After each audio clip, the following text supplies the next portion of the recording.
Hello guys, happy new week. I want you to watch this video. It's about the Igbos, and there's this saying that goes this way: before you know who you are, you must know where you come from. For you to be able to know who you are, you must know where you come from. And that takes us to this video about the Igbos. And that's the reason why you see Igbos going to their villages to build houses, mansions, millions of naira, millions of dollars. And people keep wondering why they will live in the mega cities abroad, and they come back to their village where there is no road, nothing, and they build these structures. There's this British woman that went to Nigeria.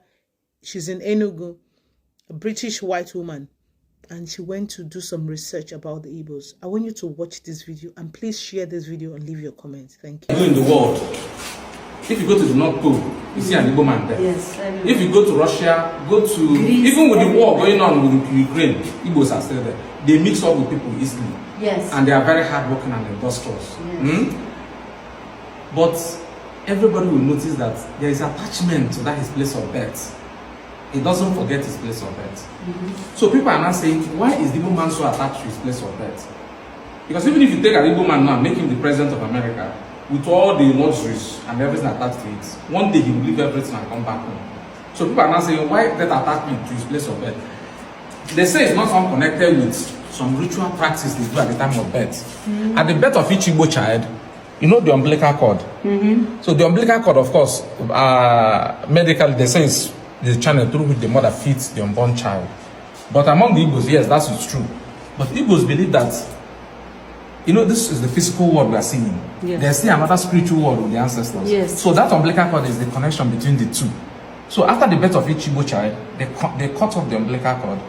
In Arochukwu is in Abia State. They put it in a pot like this. They go to his village and bury it.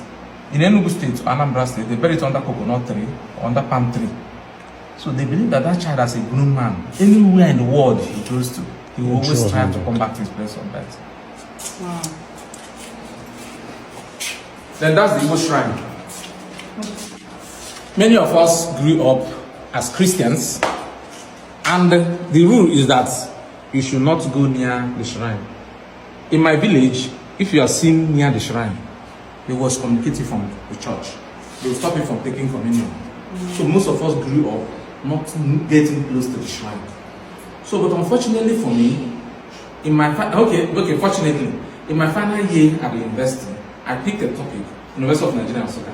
I wanted to write on, my concern was how the Igbo people maintain those societies without kings. How do they maintain law and order? So I picked a topic. I said, art as agents of social control. That was my concern. So the professor now said, go to the shrine, go to the village, understudy, go to the shrine. So I pleaded with him that I'm a Christian, that I cannot go to the shrine because they were excommunicating me from the church. He insisted. So I now said, what is the connection? He said that Igbo shrines have the largest collection of Igbo arts. So that's why he wanted me to go to the shrine, so that I will now see traditional Igbo art. So I made up my mind I would pay another person to go to the shrine and take pictures for me. So on the day I was to take off, he now called me and said that he's not just looking for the picture, that I should stand in front of the shrine.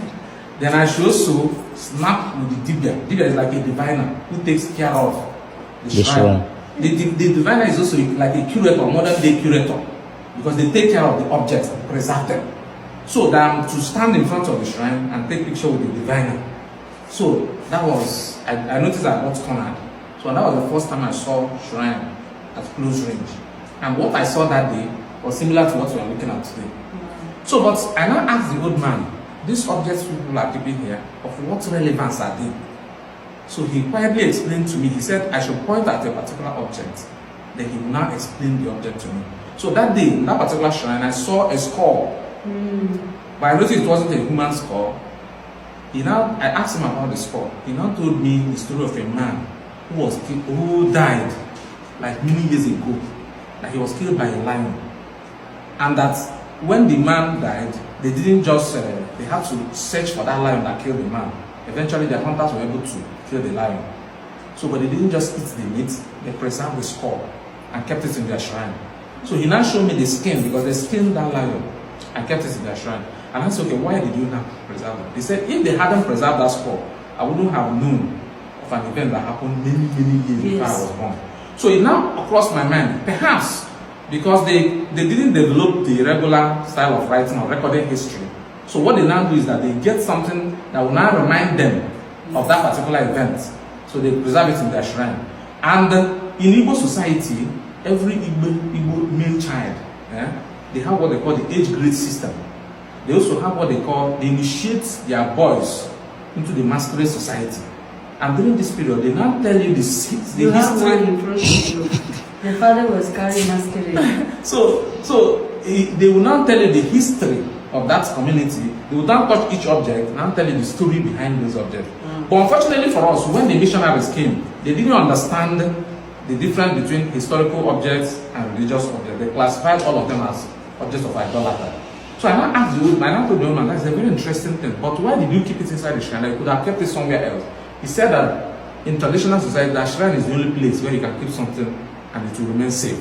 He said that armed robbers don't stay from the shrine. He said that even mad people, the madness doesn't get to the level where they go to the shrine. So, but unfortunately, when the missionaries came, there was this warfare declared against the objects, and that was how our objects started missing. You mean it's nothing? I use this as a head mask to dance and celebrate in honor of that particular. So they wear this? Yes, it's a head mask. Wow. I told you that every Igbo man, every woman of war, and women, once he gets to a particular age, he will now have an effigy, we call it Kenga, carved for himself. So, but initially we thought it's only Igbo people. But we later discovered that other ethnic groups also do the same thing, but they call it different names. Like among the Urobo people, another ethnic group, they call it Eviri. You can see the concept is still the same, but the different name. Yes. Then among the Igala people, they call it Okega. This is Okega. Then among the Ijaw people, they call it Iviri. Then among the Benin people, they call it Ikengabo. The Igbos call it Ikenga. The Benin people call it Ikengabo. Okay. It's still the same thing. What about? Yes, these are educational facilities.